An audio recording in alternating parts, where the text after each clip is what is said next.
Mais bien aimé, dans un rapport publié en 2021, on a constaté que le monde a connu une dimension vertigineuse en termes de consommation. Dans ce rapport-là, on voit que, eh bien, cette dimension vertigineuse de la consommation va nous emmener à une femme. Et les scientifiques, les hommes, eh bien, les grands chercheurs, et des fois, ils vont même dans le sens contraire de la nature. Ils disent, après 50 ans, il n'y aurait pas assez de nourriture pour le monde. Parce qu'il y a une forte dimension de consommation. Le rapport des grands scientifiques, des grands hommes de ce monde, et j'ai tiré une leçon de ce rapport pour dire que si le monde connaît cette dimension vertigineuse de consommation, alléluia, ma grande question pour vous, ma grande question pour moi, ma grande question pour vous qui me regardez à travers les réseaux sociaux, ma grande question pour chacun de vous, pour toi ma soeur, pour toi mon frère, cette dimension de consommation, est-ce que vous l'avez? Est-ce que l'Église, eh bien, rentre dans cette dimension de consommation de la parole de Dieu? Alléluia, alléluia. Puisque la Bible nous dit, l'homme ne vit pas seulement de pain, mais de toute parole qui sort de la bouche de Dieu. Est-ce que vous avez, eh bien, cette dimension de consommation? Est-ce que vous avez cet appétit pour la parole? Est-ce que le monde, eh bien, évangélique, est-ce que les chrétiens rentrent dans cette dimension spirituelle de la consommation de la parole inspirée, le réma? C'est ma grande question pour vous. Est-ce que vous aimez manger la parole? Est-ce que vous faites de la Bible votre livre de chevet? Ma grande question pour vous ce matin, est-ce que vous aimez, alléluia, l'enseignement de la parole? Est-ce que, eh bien, vous aimez, eh bien, l'étude biblique? À quel rythme vous lisez la Bible? Une dimension de consommation pour le monde. Et nous, les chrétiens, à quel rythme qu'on mange la parole de Dieu?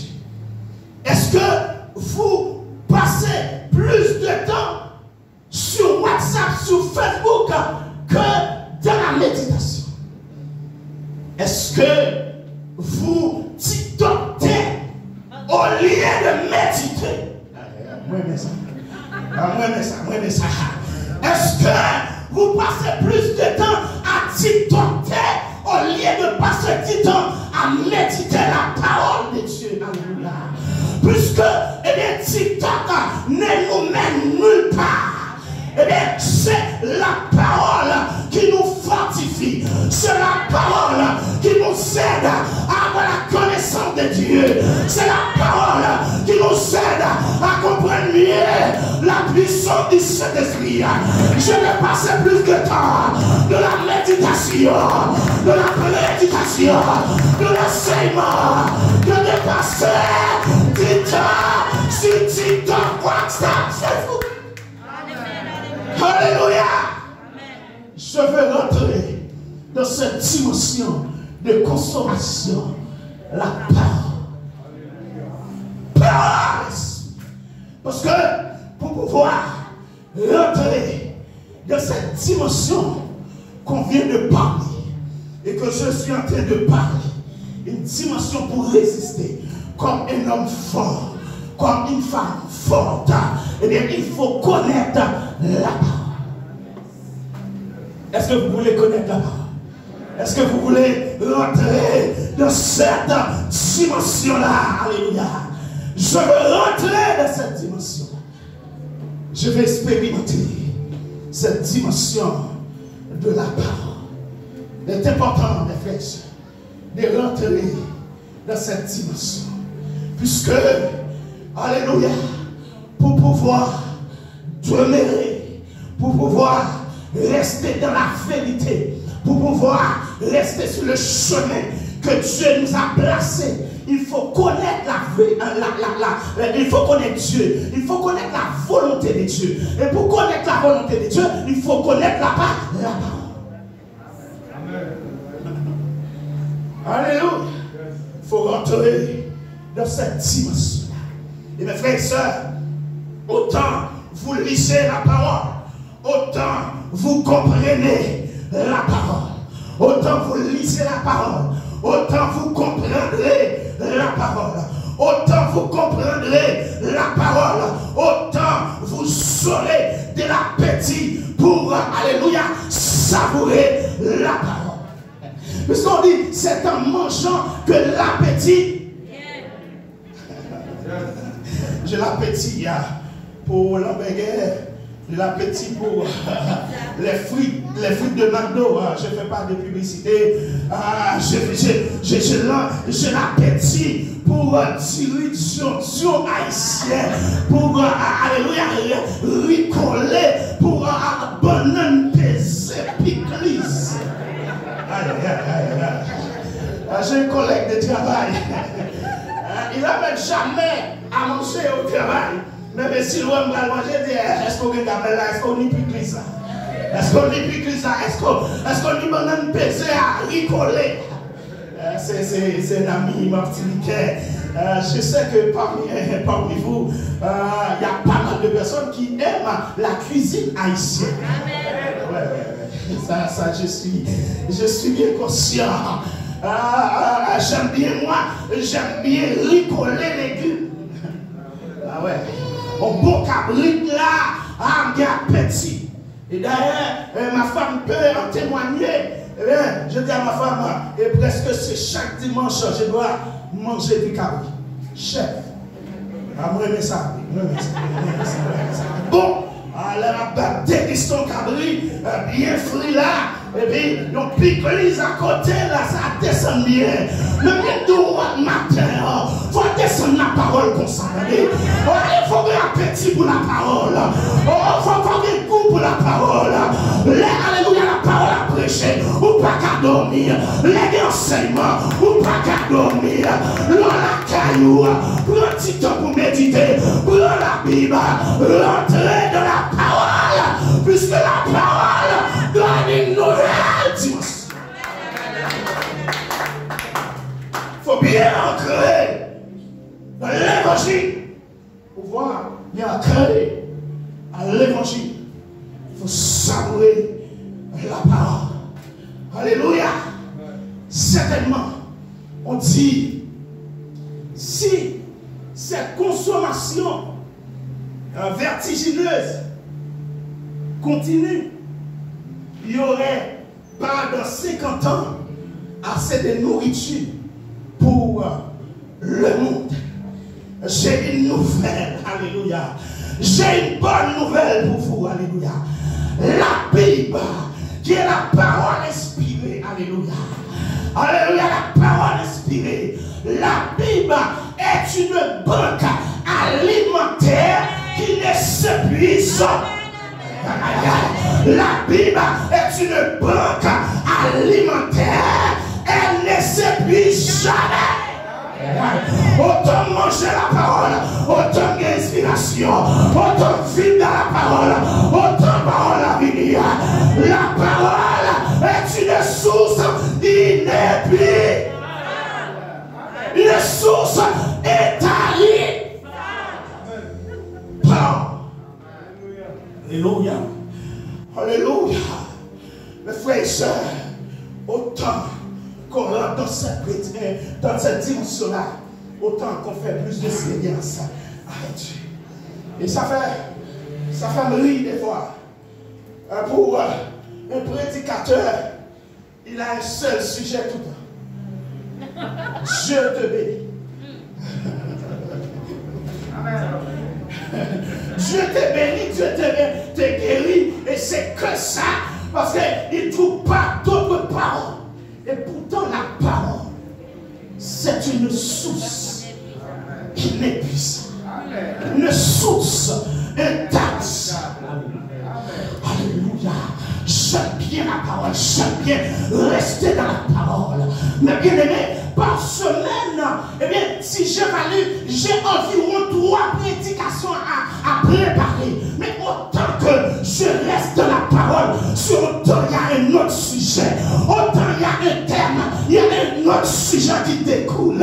C'est-à-dire que quand on reste dans la parole, quand on mange, alléluia, la parole, quand on médite la parole, il y a une source d'inspiration. Dieu nous parle, le Saint-Esprit nous parle, le Saint-Esprit nous oriente, le Saint-Esprit nous dit ce que nous devons dire au peuple de Dieu. C'est ça. On seul sujet tout le temps. La parole. Il y a une façon de dire ça, oui, en Haïti. Et il dit son mari moulait tout le temps. Mari moulait tout le temps. C'est-à-dire que, eh bien, c'est un seul repas. Chaque fois, c'est un seul repas. Tu as un problème, tu as un blocage au niveau de la parole, de respiration. Il y a trop dans la parole. Mes frères et sœurs, ce sujet-là que je traite, certainement, je ne vais pas pouvoir terminer ce sujet-là. Et en ce moment, eh bien, j'ai un sujet qui est un peu similaire à ce sujet, c'est la croissance spirituelle. Ça, c'est un thème que je développe dans mon émission chaque jeudi. La croissance spirituelle. C'est un peu similaire, c'est un peu semblable à ce sujet-là. Mais il est important, mes frères et sœurs, de comprendre. Eh bien, quand on puisse dans la parole, il y a un bagage qui finit. Autant manger la parole, c'est autant vivre plus fort. Autant manger la parole, c'est autant de plus puissance. Autant manger la parole, moi prends plus de dimension. Autant manger la parole. Alléluia. Moi armé pour le combat spirituel. Alléluia. Alléluia. Pour mener ce combat avec, alléluia, fierté, avec assurance, il faut ancrer dans la parole.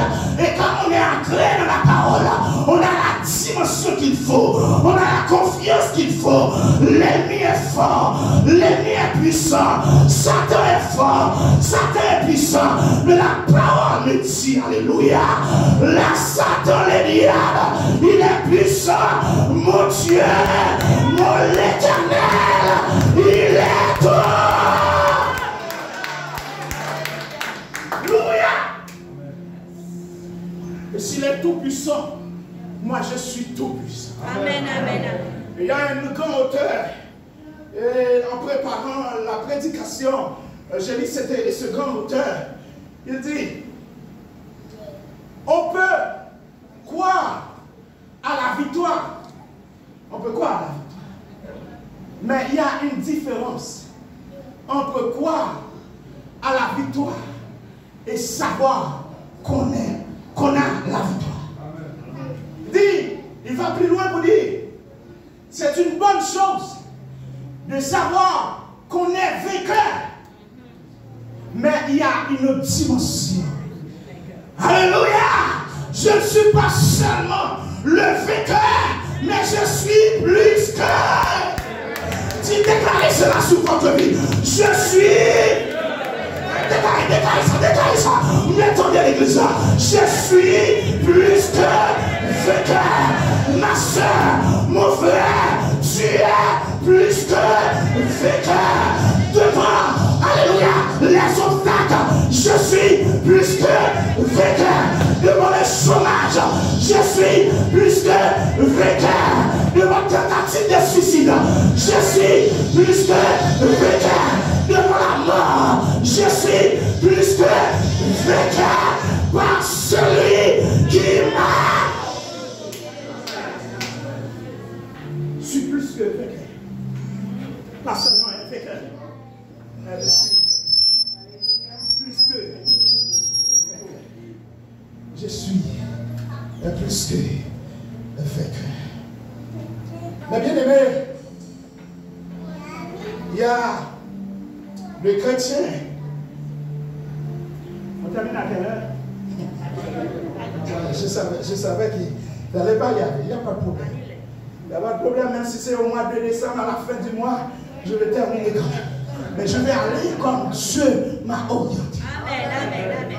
Mais bien aimé, il y a des chrétiens qui aiment manger. Vraiment. Ils aiment manger la parole. Je suis dans la nourriture spirituelle. Il y a des chrétiens qui aiment manger la parole. Mais quelle parole? Cette parole-là se trouve dans la Bible. Mais quelle parole? Quelle nourriture?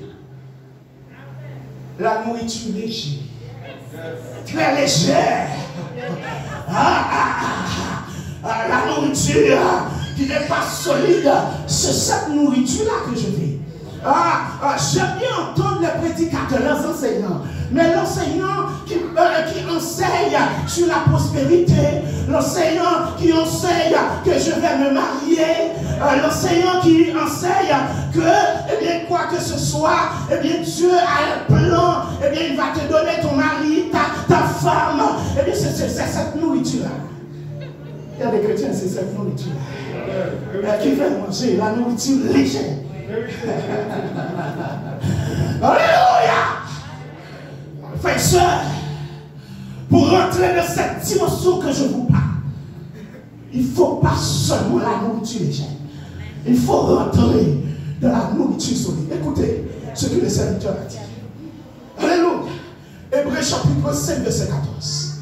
Hébreux 5, verset 14. J'aimerais m'arrêter pour comprendre cette dimension. Alléluia. Hébreux chapitre, comme il n'y a pas de projection, je vais le chercher pour le lire. Hébreux chapitre 5, le verset 14. S'il y a quelqu'un qui le trouve, vous pouvez lire. Alléluia.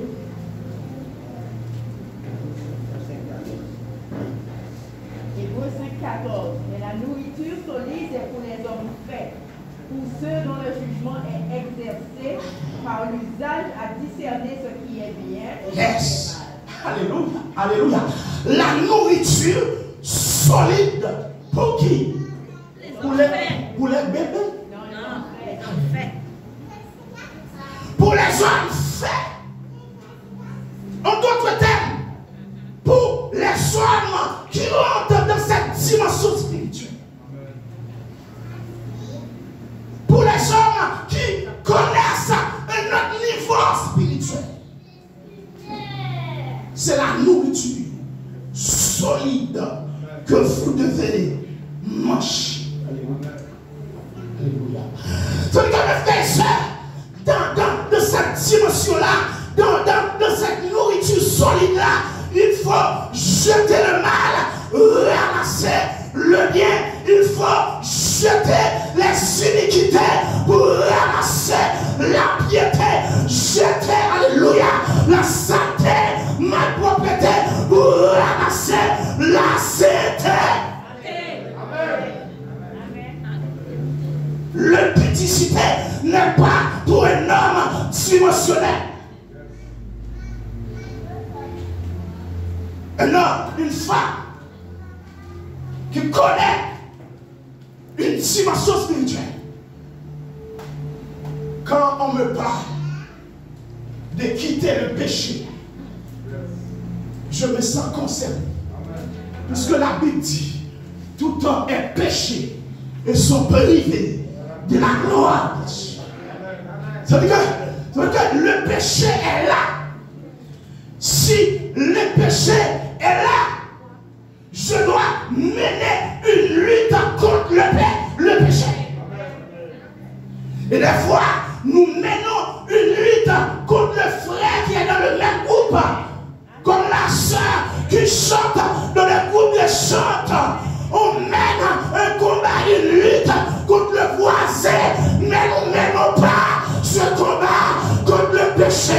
En ce matin, Dieu vous demande de mener un combat contre l'épée.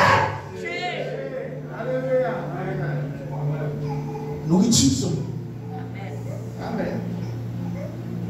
L'Église ne peut pas connaître cette dimension de puissance et d'onction si le péché patauge au sein de l'Église. Il faut qu'il y ait des hommes, des sentinelles. Alléluia, qui dénoncent. Il y a des hommes, des prédicateurs, des évangélistes qui disent alléluia, non au péché, alléluia, oui à la vie sanctifiée. Amen. Et des fois, c'est pas bon. Cette nourriture, nous avons du mal à la digérer. Ah, c'est un dessert. Je voulais. Je pensais que c'est un goûter qu'il allait nous donner. Je pensais qu'il allait nous donner un bon chocolat. Une bonne tablette de chocolat. Les femmes aiment bien ça. Les enfants aussi. Ma femme aime bien le chocolat. N'est-ce pas, chérie? Moi, c'est au hasard, je mange du chocolat. Et quand vraiment il fait chaud, mon frère et soeur, il n'y a pas que du chocolat. Il y a un certain temps donné, il faut connaître, prendre de la nourriture solide. Il faut sortir dans le stade de bébé pour rentrer dans l'adulte spirituel. Il faut connaître un temps où je ne bois pas que du lait. Je laisse le lait de côté. Ah, ça c'est pour Simon, ça c'est pour les enfants. Je ne suis plus enfant, je suis un adulte spirituel. Je veux des nourritures solides. Je veux de la Chine. Alléluia, Chine. Ouais, il faut prendre de la Chine, Chine, la morue. Solide. Ouais, j'ai entendu ça souvent avec mes collègues. Ils disent, qu'est-ce que tu manges là? Non, il faut prendre d'achine, on prend la morue là. Ça bon. Il faut de la nourriture solide. Il faut un bon cuisinier. Un cuisinier qui te dit, eh bien, aujourd'hui, j'apporte cette nourriture qui va t'aider à avoir plus de force. Parce que même si on mange eh bien, des frites, un burger, ce n'est pas la même chose quand on mange ciné l'amour.